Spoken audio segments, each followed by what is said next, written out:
बगीचे के बीच में फूलों से भरा एक गुलाब का पौधा था। उसके सबसे सुंदर फूल पर एक बौना रहता था जो इतना छोटा था कि इंसान की आंख से नहीं दिख सकता था। वो हर पत्ती को सोने का कमरा बना लेता था।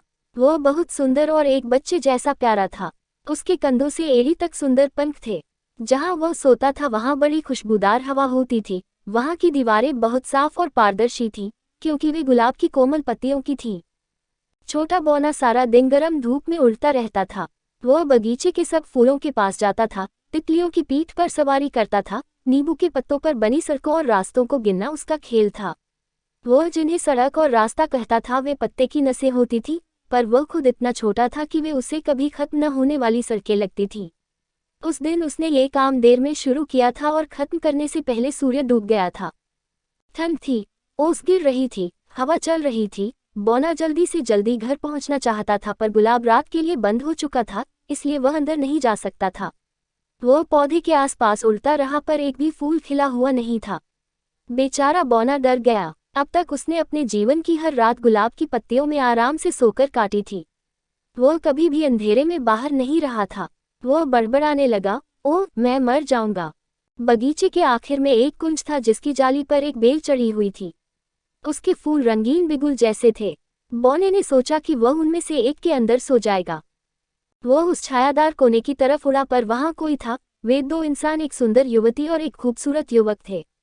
वे छोटी सी बेंच पर सटकर बैठे थे और चाहते थे कि कभी अलग न हो, क्योंकि वे एक दूसरे को बेहद चाहते थे। युवक ने ठंडी सांस लेते हुए कहा, हमें अलग होना पड़ेगा। तुम्हारा भाई हमारे प्यार से नाराज है, इसलिए मुझे दूर भेज रहा है। मैं उसके काम से दूर, बहुत दूर, पहाड़ों के पार जा रहा हूँ। विदा मेरी प्यारी पत्नी, क्योंकि तुम मेरी पत्नी ही हो। उन्होंने एक दूसरे का चुंबन लिया। फिर युवती रोने लगी और उसने एक गुलाब तोड़ा, पर युवक को देने से पहले उसने इतने जोर से उसे चूमा कि फूल खिल गया। बौना झट से गुलाब में घुस गया। उसने अपना सिर एक खुशबूदार नर्म दीवार से टिका लिया। आखिर वह अंदर पहुंच गया था। गुलाब की पत्तियों के बीच से वह उन दोनों को एक दूसरे से विदा कहते सुन रहा था। युवक ने गुलाब अपनी छाती पर लगा लिया। ओह, उसका दिल कैसा धड़क रहा था। बौना उस आवाज के कारण सो नहीं पा रहा था। अंधेरे जंगल में से जाते वक्त उस युवक ने गुलाब अपने हाथ में ले लिया और बार बार उसे चूमने लगा। वह इतनी जोर से चूम रहा था कि बौना मरने वाला हो गया। युवक के होंठ ऐसे जल रहे थे कि गुलाब अपने आप खुल गया, मानो दिन निकल आया हो। उस रात एक और आदमी उस जंगल में जा रहा था। वह उस युवती का दुष्ट भाई था, जिसके हाथ में एक लंबा नुकीला चाकू था। युवक जब गुलाब को चूम रहा था, तभी उस दुष्ट ने उसे छुरा घोंपकर मार दिया। उसने उसका सिर काटा, फिर सिर और शरीर नींबू जैसे एक पेड़ के नीचे की नर्म मिट्टी में दबा दिए। दुष्ट मन में सोच रहा था, चलो यह मर गया, जल्दी ही सब उसके बारे में भूल जाएंगे। वह पहाड़ों के पार लंबे सफर पर जाने वाला था। इतने लंबे सफर में लोग आसानी से मर जाते हैं। यही उसके साथ हो सकता है। वह कभी नहीं लौटेगा और मेरी बहन की मुझसे ये पूछने की हिम्मत ही नहीं होगी कि वह क्यों नहीं लौटा। उसने ताजी खुदी जमीन को पत्तों और डालियों से ढका और अंधेरे में ही घर लौट आया। पर चाहे वह सोच रहा था कि वह अकेला था, ऐसा नहीं था, क्योंकि वह बौना उसके साथ था। जिस समय वह आदमी की कब्र खोद रहा था, वह बौना नींबू के पेड़ के एक मुरझाए पत्ते में लिपटकर उस दुष्ट आदमी के बालों में गिर गया था। हत्यारे ने सिर पर हैक लगा लिया। बौना अंदर ही बंद हो गया। अंधेरे में वह डर और गुस्से से कांप रहा था और उस बुरे काम के बारे में सोच रहा था जो उसने होता हुआ देखा था। सूरज निकलने तक वह दुष्ट अपने घर लौट आया था। उसने अपना हैट उतारा और बहन के सोने वाले कमरे में गया। वह युवती पहाड़ों के पार लंबे सफर पर गए अपने प्रेमी के बारे में सोचती हुई, उसी का सपना देखती हुई सो रही थी। उसका दुष्ट भाई उसके ऊपर झुका और शैतानी हंसी हंसने लगा। उसके अनजाने में वह पत्ता उसके बालों से गिर गया। वह दबे पांव बहन के कमरे से निकलकर अपने कमरे में गया और सो गया। बौना पत्ते में से निकलकर लड़की के कान में चला गया। उसने जो बुरा काम होते देखा था वह लड़की को बता दिया कि कैसे उसके भाई ने उसके प्रेमी को मारकर एक फूलों से भरे नींबू के पेड़ के नीचे दफना दिया है। फिर उसने ये बताया कि वह पेड़ जंगल में कहाँ है। लड़की सोच रही थी कि वह सपना देख रही है, पर बौना बोला कि अपने बिस्तर पर एक सूखा नींबू का पत्ता देखकर समझ जाना कि यह सपना नहीं है। लड़की उठी और उसे वह पत्ता दिखा। ओह, वह कितना रोई। उसने कितने खारे आंसू बहाए, पर वहां उसे तसल्ली देने वाला कोई नहीं था। कोई नहीं था जिससे वह अपना दुख कहती। खिड़की खुली हुई थी। बौना चाहता तो उड़कर बगीचे में अपने गुलाब तक जा सकता था, पर वह उस लड़की को अकेले छोड़कर जाने के बारे में सोच भी नहीं सकता था। खिड़की की चौखट पर रखे गमले के पौधे में एक फूल था। उसने बाकी दिन वहीं आराम किया। कई बार वह दुष्ट भाई आया, जोर जोर से हंसी मजाक करता रहा। बेचारी लड़की में इतनी हिम्मत भी नहीं थी कि अपना दुख दिखा सके। रात आने पर वह चुपचाप घर से निकली। उसने जंगल में जाकर वह पेड़ ढूंढा, फिर उसके नीचे से अपने प्रेमी की लाश निकाली। वह खूब रोई और भगवान से प्रार्थना करने लगी कि वह भी जल्दी मर जाए।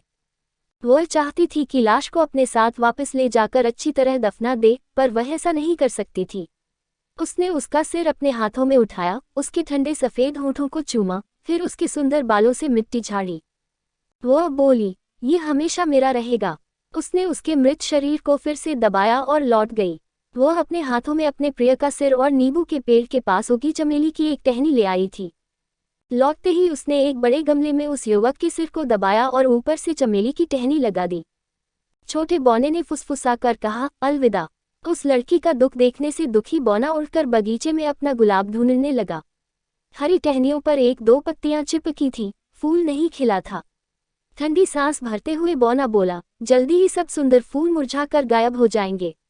पर उसे एक गुलाब का फूल मिल ही गया, जिसकी पत्तियों में अब भी खुशबू थी और वह वहां रह सकता था। बौना हर सुबह उस लड़की की खिड़की पर जाता था। उसे वह लड़की हमेशा गमले के पास खड़ी रोती मिलती थी। उसके आंसू चमेली की टहनी पर गिरते रहते थे। लड़की पीली पड़ती जा रही थी और टहनी हरी।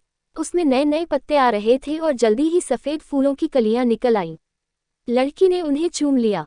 उसका भाई उसे पागल और बेवकूफ़ समझता था, क्योंकि वह एक पौधे के पास खड़ी रोती रहती थी। वह नहीं जानता था कि किसी की चमकीली आंखें और लाल होंठ उस चमेली के पौधे के नीचे की मिट्टी में दबे हुए थे। एक दिन वह लड़की गमले के पास खिड़की की चौखट पर सिर टिकाए सो गई। उसे सोता देखकर बौना उसके कान में घुस गया और उसे उन शामों के बारे में बताने लगा जब खुशबूदार गुलाब खिलते थे। लड़की वह सपना देखते देखते मर गई। मरने पर वह स्वर्ग गई, जहां अपने प्रेमी युवक से मिल गई। बड़ी सफ़ेद घंटियों जैसे चमेली के फूल खिलकर कमरे में अपनी खुशबू फैला रहे थे। जो मर चुके थे उनके लिए अपना दुख वे इसी तरह दिखाते थे। दुष्ट भाई ने उस सुंदर फूलों से लदे गमले को देखा तो उसे अपनी चीज की तरह उठाकर अपने सोने के कमरे में ले गया। वे फूल न सिर्फ देखने में सुंदर थे, बल्कि उनकी खुशबू भी बहुत अच्छी थी। बौना उस दुष्ट के पीछे पीछे गया और हर फूल को उस दुष्ट भाई की करतूत और बेचारी लड़की के दुख की बातें बताता रहा। हर फूल की अपनी आत्मा थी जो सब समझती थी। फूलों ने कहा, हम सब कुछ जानते हैं, हम उस बारे में सब कुछ जानते हैं। हम उस मरे हुए आदमी के होठों और आंखों से ही पनपे हैं। हम सब जानते हैं, सब कुछ जानते हैं। बौना समझ नहीं पा रहा था कि सब जानकर भी फूल इतने शांत कैसे हैं। वह शहद बटोरती मधुमक्खियों के पास गया और उन्हें सारी कहानी सुनाई। उन्होंने वह कहानी अपनी रानी को सुनाई। उसने ये तय किया कि अगली सुबह वे दोषी को मार देंगी। उस लड़की के मरने के बाद की पहली रात को जब भाई सो रहा था तो फूलों की डाल खिल उठी। हर फूल की अदृश्य आत्मा एक जहर भरा भाला लेकर उसके कान के पास इकट्ठी हो गई और उसे ऐसी कहानियां सुनाने लगी जिनसे उसे भयानक सपने दिखाई देने लगे। वह डरकर चीखने लगा तो उन्होंने अपने भालों की नोक उसकी जबान में गड़ा दी। वे सब चिल्लाईं, हमने मरने वालों का बदला ले लिया, और वे उड़कर वापस अपने फूलों में चली गईं। सुबह सोने वाले कमरे की खिड़की खुलते ही गुलाब में रहने वाला बौना और मधुमक्खियां अपनी रानी के पीछे उड़कर कमरे में घुस गए ताकि उस दुष्ट को मार सके, पर वह तो पहले ही मर चुका था। लोग उसके पलंग के चारों ओर खड़े थे। एक आदमी बोला, चमेली के फूलों की तेज खुशबू ने उसे मार दिया है। अब बौना समझा कि फूलों ने बदला ले लिया। उसने यह बात मधुमक्खियों की रानी को बताई। उसने और बाकी की मधुमक्खियों ने उस गमले को घेर लिया। लोग उन्हें उड़ाने की कोशिश करने लगे।